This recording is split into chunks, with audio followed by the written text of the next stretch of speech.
कुछ नहीं है।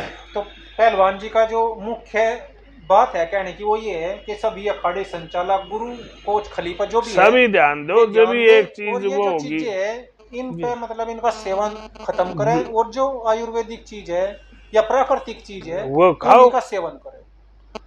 आप दूध ज्यादा नहीं पिया जाता, आप पनीर खा लो 1 किलो, 1 किलो पनीर 4 किलो दूध में, 5 किलो दूध में निकलता है।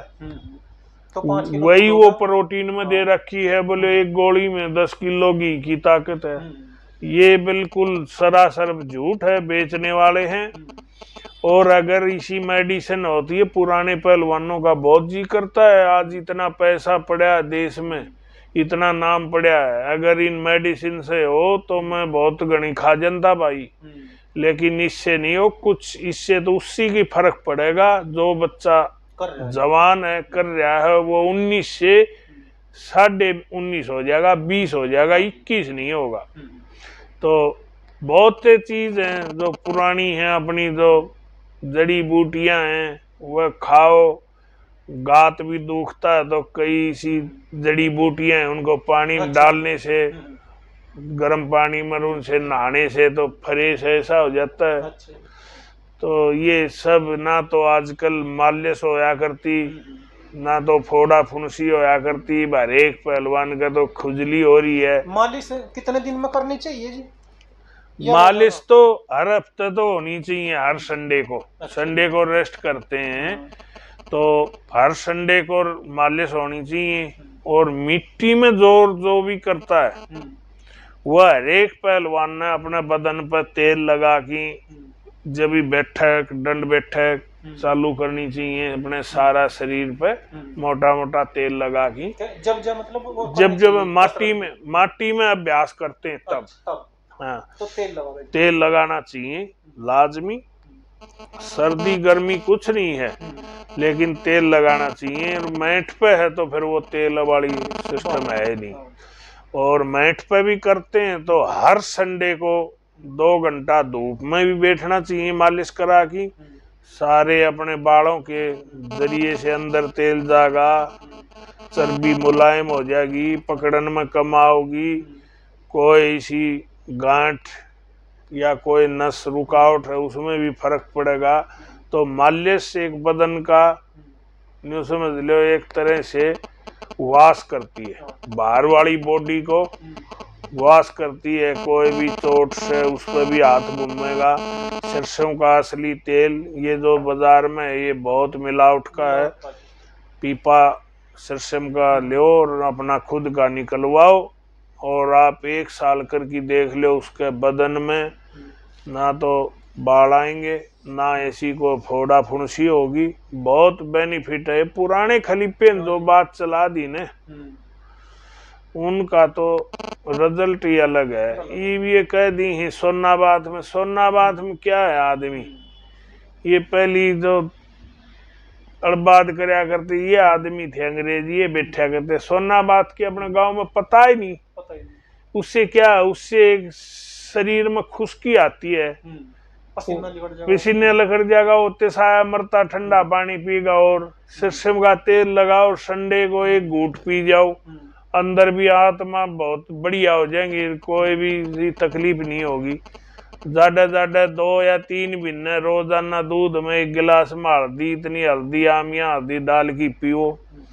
बहुत है नुस्खे मैं बता दूंगा, कोई भाई बुझ जाए तो, लेकिन उन्हें निभाना करना बड़ा अष्टा है। 2 दिन तो पिप्पा भी धर लेंगे पर वो नहीं, क्यों गाबे चीकने करें, 3000 की जींस है खराब हो जाएगी। तो पहलवानी तो मिट्टी में तेल में रहने ही सही बनेगी। एक चीज ये जो आपने कही थी जी अभी के ये मतलब एलर्जी हो रही, तो यह किस कारण से हो पहलवानों को?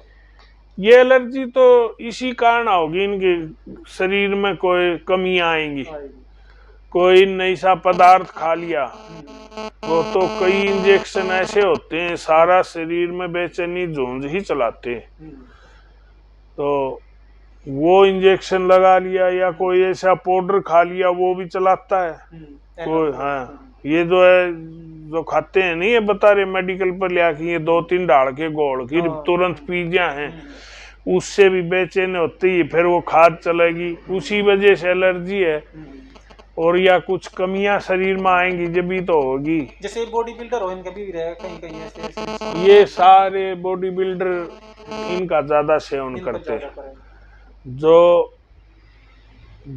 अपने देसी भाषा में तेल का सेवन करेगा, कोई चीज नहीं खागा, उसका कोई बाई दफा हो भी गई तो वो दूसरे तीसरे दिन ठीक हो जाएगी।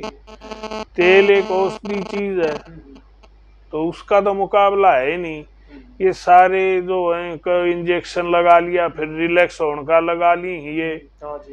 कईयों का तो पेशाब में से भी ऐसी ये बांस आओगी जैसे इंजेक्शन लगाया है। एक वो कौन सा इंजेक्शन है, लाल लाल दवाई है उसकी, कोई पेशाब पहली बाथरूम में कर दिया तो मैं न्यू बता दूं इसने वो इंजेक्शन ला रखा है। तो ये सारा शरीर ने एक कष्ट वाली बात है। एक बैलों की जोड़ी खेत में काम करती है, सुबह से शाम तक धरती को बांधती है, बीज बोती है।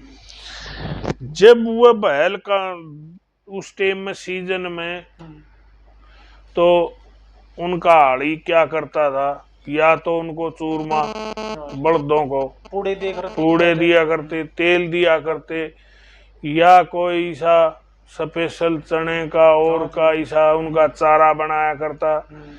ये बलदा ने इसी चीज प्यादी ही, बोले ये भैंसा के दूध के लिए बढ़ा हुआ, दूध बढ़ा होगी तो वो भी खराबी है, वो भी एक जहर हो रहा है। अपने घरों में 70% जहर हो रहा है।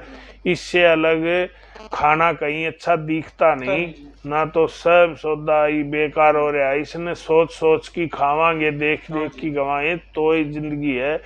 ना तो 1 मिनट लगा, एक बार डॉक्टर के जाने से 2-3 हजार का क्या लगना, वो 2 टेस्ट लिखेगा, 4 दवाई देगा, वह भी नकली, उससे हानि होनी है। फिर नहीं कहा मैं तो 10 डॉक्टर दिवाया किशन ना भेजा, वो अपने आप खिलवाड़ कर लेता है। और सब्जी में तो जहर ही जहर हो रहा है, सब इंजेक्शन वगैरह क्या क्या कहें, को जिए नहीं करता। इससे अच्छा तो अपने दाल कढ़ी, ये लहसुन वाली लाल मिर्च, या और फिर अपने आप उगाओ अपनी सब्जी। वो किसी के पास टाइम नहीं है, जगह नहीं है, समय नहीं है, फिर वो भी उसमें नहीं लगती। मन ने भी कई बार वो ही है, फिर वो कहेगा ये स्प्रे, वो स्प्रे वाली तो फिर ले ना आएंगे। बात के है कि जो वो बूढ़े वाले क्या करते हैं, बोले जाड़ थी जब चने नहीं थे, चने हैं जब जाड़ नहीं है। तो ये बात है। अच्छी चीज तो पैदा होने से ही रहेगी, लेकिन आज भी है कुछ न कुछ सोच की समझ की, अगर करेगा कम से कम खाएगा, पालक वगैरह ये इसी चीज तो अपने घर में बो ही सकता है। गणखरी चीज तो ये ऐसी एक बटोड़ा पे एक बेल जो है ना 2-3 घरों को पूर्ति कर दे।